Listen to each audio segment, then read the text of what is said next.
Hello, welcome to Baltic World, a premier channel discussing news and important issues facing Northern, Central, and Eastern Europe. My name is Crispin, and today we're going further afield to the United States, where Enes Kanter has sprayed the Chinese Communist Party. Now, for those that don't know, Kanter is the Boston Celtics center in the NBA. He's uploaded two videos. The first is on Tibet and the suppression of human rights in that region, and the second on the Uyghur Muslims and the mass internment and ethnic cleansing in Xinjiang province. Now, this has implications for the Baltic as well, and we'll get to that. But for now, I think this protest, although it's aimed at the Chinese Communist Party, is more directed at the NBA. The NBA is famously in China's pocket, unwilling to do anything that upsets the CCP. In fact, a couple of years ago, the general manager of the Houston Rockets, Daryl Morey, tweeted out support for the pro-democracy protesters in Hong Kong. Not only did the NBA not support him on this thing that is clearly correct and was had universal sympathy outside of China. Not only did the NBA not support him, they came out publicly and criticized the inappropriate comments, saying they were extremely disappointed with this executive. They were literally the CCP mouthpiece. They forced Murray to apologize. But the interesting thing here is that the CCP did not forgive. To this day, the Houston Rockets games are not streamed anywhere in China. Now, China is a massive market for the NBA. Billions and billions of dollars a year has bought and paid for the NBA in its entirety, both in terms of direct streaming and support, but also merchandising. Also, the factories that produce all the merchandise then get shipped to the rest of the world. It's a huge mega market business. So the NBA is just outrageous, grifting absolutely for the CCP. And we see this all across the American cultural and entertainment sporting industries. We look at Disney, for example. Well, when The Force Awakens was being made and promoted, well, in the West, it was all this warm and fuzzies about diversity and inclusion, this cast where it had a female lead and a major black male lead. Well, in China, that was scrubbed entirely. John Boyega, the British black character of Finn, he was scrapped from all marketing material because they feared that Chinese racism towards black people would mean that that would undermine the profitability of that movie. Now, that is just shocking to me that that's such a level of duplicity, although unfortunately not surprising. And then even worse was the live-action remake of Mulan, in which the Disney corporate executives personally thank, in the credits of the film, the Xinjiang internal security services who were responsible for running those camps. That is just outrageous. Now, the funny thing is, this is not returned at all. I mean, at the moment, the world's #1 grossing film is the Chinese film, in which they celebrate the Chinese victory over the United States in one of the major battles of the Korean War. So no matter how much the NBA, the Hollywood executives prostrate themselves before China, China is still going to be China, absolutely. They have nothing but contempt for these people. And rightly so. If we think of people like John Cena, who, from the Fast and Furious films, accidentally said that Taiwan was a country. Now, he didn't mean it. He was just misspeaking.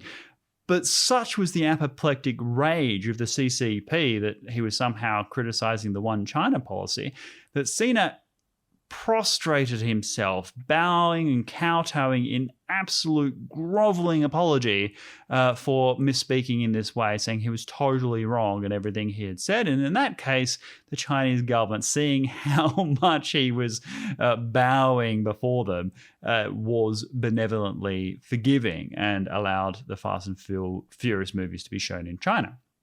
But now we're getting to a crossroads where a lot of these companies that have been trying to have their cake and eat it too, are no longer able to appease both the Western and Chinese markets. Their duplicity is becoming, frankly, too obvious. And in the case of Kanter, the collective punishment that the Chinese government has set conveys an extraordinary amount of power to these NBA players should they choose to protest. Because any NBA player who stands up against the Chinese Communist Party, well, their entire team then gets blacklisted by the Chinese censors permanently, meaning that a handful of NBA players could blow up the NBA's contracts with China. And I think they absolutely should. And the players who do it next, of course, are the NBA players from Lithuania. At the moment, and this shows just how amazing these guys are at basketball, in a country of fewer than 3 million people, there are around 5 Lithuanian NBA basketball players. That is incredible. And right now, China is clamping down on Lithuania, bullying them openly in public because Lithuania had the temerity to have diplomatic relations with Taiwan, not undermining the one-child policy or anything like that, just having an office in Taipei. And the retaliation has been absolutely extreme. China has blocked all rail freight from Lithuania, stopped all dairy imports, agricultural imports, and they're leaning on the Russians to start a trade embargo against Lithuania, something that I think the Russians thus far have resisted. And so this open bullying of a small country for wanting to have a relationship with a flourishing democracy of 25 million people in Taiwan is something that all Lithuanians are rightly outraged by and are getting support from the rest of the world. It should certainly worry and concern those Lithuanians who are their sporting ambassadors abroad in the case of the NBA. And they've got good cover now. If Enes Kanter can come out and protest publicly against the CCP, then they should absolutely be doing so as well. And Enes Kanter has a tremendous personal story in this regard. He has long been protesting against President Erdogan of Turkey, great cost to himself and his family. I'll talk about that more in the future Week in Review, but just something to note. He does these things at great personal sacrifice. And I've been lukewarm at best towards celebrities and athletes getting involved in political activist causes because 99% of the time they don't know anything about it. And they almost always go for things that are supported by their major sponsors and PR marketing agents and the like. So, for example, they'll say, we're for minority rights. Oh, yeah, okay, everybody's for minority rights. But they'll get press that says, such and such is for minority rights. And they're doing all these great things in support of minority rights. Aren't they amazing, stunning, and brave, courageous people? Well, if you want to see real courage, see Enes Kanter. He has called out not only the CCP, but if you look at his video on the Uyghurs, every major Muslim leader he has called out who has not criticized China for the mass internment of Uyghur Muslims, and Enes being a Muslim himself. And I'm reminded of an interview, and many of you would have seen it, between Jonathan Swan, the Australian journalist from Axios, and Umar Khan, Prime Minister of Pakistan, in which Jonathan Swan says, look, right on your border, on your doorstep, there is ethnic cleansing of Uyghur Muslims. Why aren't you speaking out against it? And Imran Khan praised the Chinese government for, all the support they give to Pakistan, and then immediately deflected by criticizing something in the West, saying, what about the West here and there and these other places? It was extraordinary debasement of their, religious faith and their solidarity with fellow Muslims in favor of the currency that they were being poured on by the Chinese Communist Party. So we're seeing this corruption everywhere.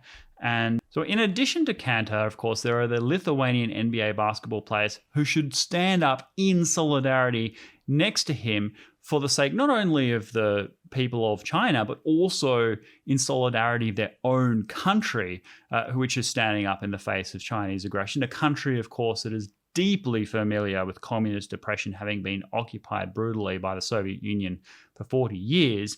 They do have a special moral responsibility to remind the NBA and the people of the United States of this solemn duty that they have. And so there's Davidis Servidis of the Detroit Pistons, Ignas Brazdeikis of the Orlando Magic, Domantas Sabonis of the Indiana Pacers, and of course Jonas Valanciunas of the New Orleans Pelicans. They should all stand up next to Enes Kanter today and express similar solidarity, and whatever the NBA protests are, be damned.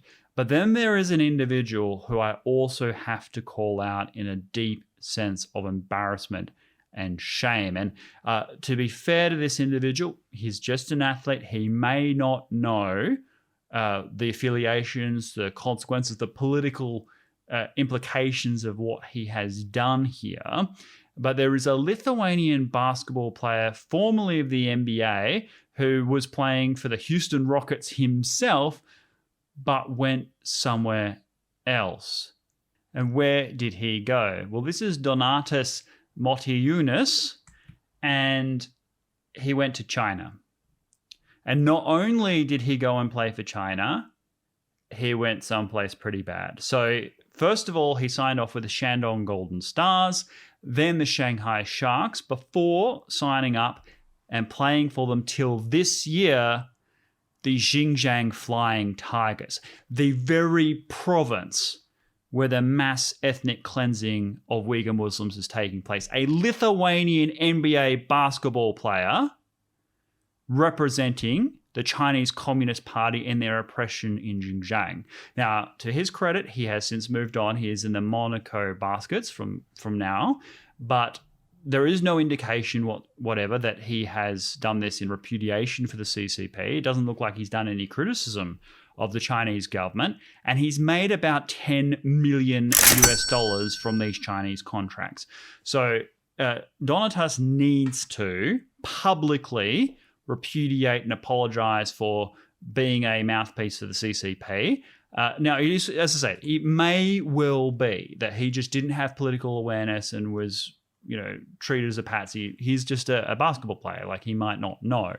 But it is impossible in the face of what's happened with Enes Kanter, what's happened with the Lithuanians and the punishment they've received at the hands of the CCP, that at this moment he is unaware.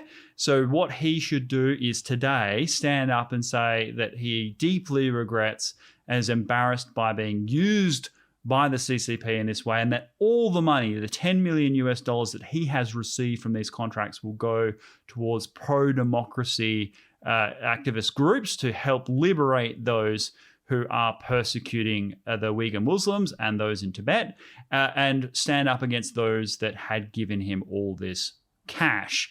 I'm just astounded to have found this. So if you are in Lithuania, if you're a basketball fan, if you're in the Baltic at all, please contact Donatas and do whatever you can to reach out to him and any agents and managers, the people that might support him, and absolutely demand that they stand shoulder to shoulder with the free peoples of the world, their own countrymen, and repudiate these terrible things. Now, if he does this, if he hands all the money to pro-democracy activists and says, look, I'm embarrassed and regret this, should totally be forgiven. Like, it might well be, he didn't know, but he can't not know now. Like, this is obvious. So reach out to Donatas. I'm calling him out publicly, just as Enes is calling out the CCP.